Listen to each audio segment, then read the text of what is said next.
Hello friends, welcome to my YouTube channel Study with Muskan. Here we are with the new video and topic which is ESIC, Employee State Insurance Act 1948. What does it mean, Employee State Insurance Act? So basically the motto and the main aim of this act is to provide security. Basically the financial security to an employee. If any employees is suffering from any kind of occupational diseases, suppose like काफी सारी factories में बहुत सारे workers बहुत सारे employees work करते हैं, तो कई बार they due to their employment due to their occupation उन्हें कोई डिसीज हो जाती है या कोई हेल्थ इशू फेस करना पड़ता है। और काफी सारी चीजें ड्यू टू हिज ऑक्यूपेशन या फिर कभी कभी कोई मशीनरी ऑपरेट करते टाइम उन्हें कोई इंजरी हो जाती है which can be the permanent injury और can be the temporary injury.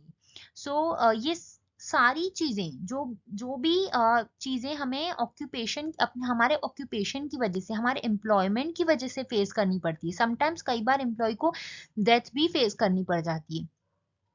तो ये सारी जितनी भी चीजें होती है ईएसआईसी उन सारी चीजों को कवर करता है।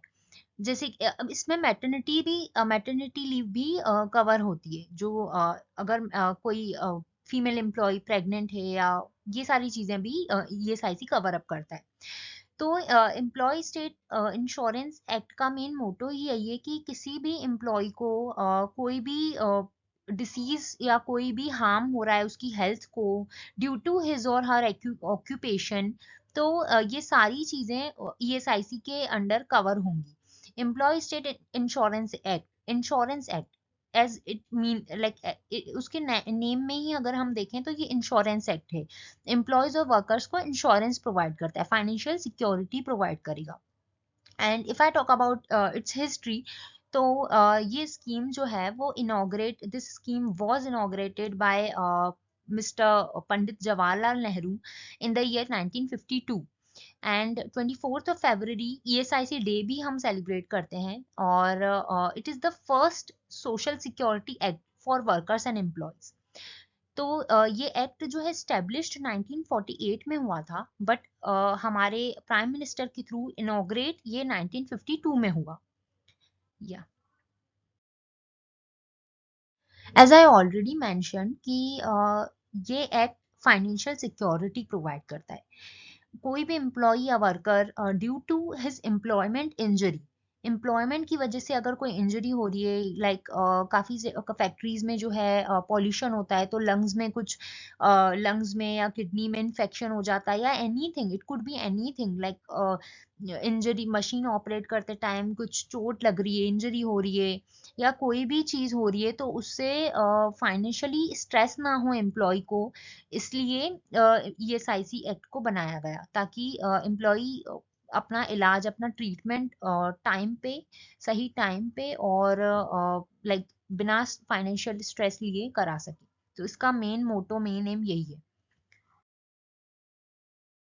So if I talk about ESIC applicability, so it is applicable in the whole India. India में हर जगह ये एक्ट एप्लीकेबल है।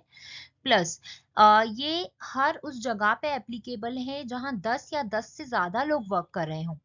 ठीक है, अब वो 10 से ज्यादा लोग कहीं भी काम कर सकते हैं, किसी शॉप में भी, किसी इंडस्ट्री में भी, किसी फैक्ट्री में भी, किसी होटल में भी, किसी सिनेमा में भी, कहीं भी, जहां भी पूरे इंडिया में 10 या 10 से ज्यादा लोग वर्क कर रहे हैं, ये एक्ट वहां एप्लीकेबल होगा। बट द थिंग इज 10 या 10 से ज्यादा लोग पिछले 12 महीने से, पिछले 1 साल से काम कर रहे होने चाहिए, तो ये एक्ट एप्लीकेबल होगा। ठीक है, if employees are working or were working in the preceding 12 months, so this act mandatorily applicable on that place, except seasonal factories को छोड़ के ये हर उस जगह पे एप्लीकेबल होगा जहां 10 या 10 से ज्यादा लोग पिछले 12 महीने से वर्क कर रहे हैं पूरे इंडिया में। Now there are some few important points to discuss its eligibility, like who people are eligible for this act. So first, जो पर्सन जो वर्क कर रहा है, जो अर्न कर रहा है कंपनी में या जहाँ फैक्ट्री में या जहाँ भी, सिर्फ वो ही इसके अंदर कवर नहीं होगा, प्लस उसकी फैमिली, उसके वो तो होगा बट उसके साथ साथ उसकी फैमिली भी होगी, उसके जो भी डिपेंडेंट पर्सन है, उसकी पर्सन की वाइफ, उसके बच्चे, उसके चिल्ड्रंस, उसके पेरेंट्स, और जो भी उसके ऊपर डिपेंडेंट है, समटाइम्स उसके ब्रदर सिस्टर, जो भी पर्सन के उसके ऊपर अगर वो डिपेंडेंट हैं तो वो इसके अंदर कवर होंगे। और साथ ही साथ इस एक्ट में लाइक सैलरी की लिमिट दी हुई है। तो ईएसआईसी में सपोज अगर पर्सन की सैलरी 21,000 या उससे कम होती है तो ही वो ईएसआईसी के अंदर ईएसआईसी के लिए एलिजिबल है। सपोज अगर पर्सन की सैलरी 21,000 से ज्यादा है तो वो खुद भी अपनी डिसीज का खर्चा उठा सकता है, डिसीज का जो भी एक्सपेंस होगा या वो सारी चीजें वो खुद भी बियर कर सकता है। सो दैट्स वाई इसमें एक लिमिट रखी गई है 21,000 रुपीज। इतना या इससे कम अगर किसी पर्सन की सैलरी होती है तो ही वो इसमें रजिस्टर्ड होगा। थर्ड, कि अगर जो पर्सन है जो उसकी वो किसी चीज से डिसेबल्ड है, डिसेबिलिटी है उस पर्सन को, तो उसकी सैलरी की लिमिट 25,000 रुपीज है। क्या रेट ऑफ कंट्रीब्यूशन, तो एम्प्लॉयर की साइड से 3.25 कंट्रीब्यूशन होता है, एम्प्लॉय की साइड से 0.75% कंट्रीब्यूशन होता है, टोटली 4% कंट्रीब्यूशन होता है। सपोज एक पर्सन की सैलरी अगर एम्प्लॉय की सैलरी अगर 10,000 रुपीज है तो उस 10,000 रुपीज में से 3.25% एम्प्लॉयर की साइड से कट होगा और 0.75% एम्प्लॉय की साइड से उसका कॉन्ट्रीब्यूशन होगा इस चीज में। So totally, it is 4% of contribution, including both employer and employee.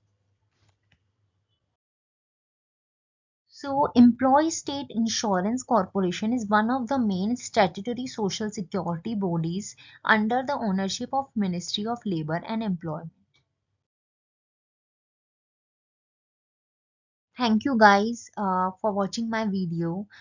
Please support Study with Muskan channel. Please do like, subscribe, comment and share, and please do comment as well if you have any doubt, if you have anything like, and you can suggest me some topics as well, so that I can prepare more videos on that. So yeah, thanks for watching. Thank you.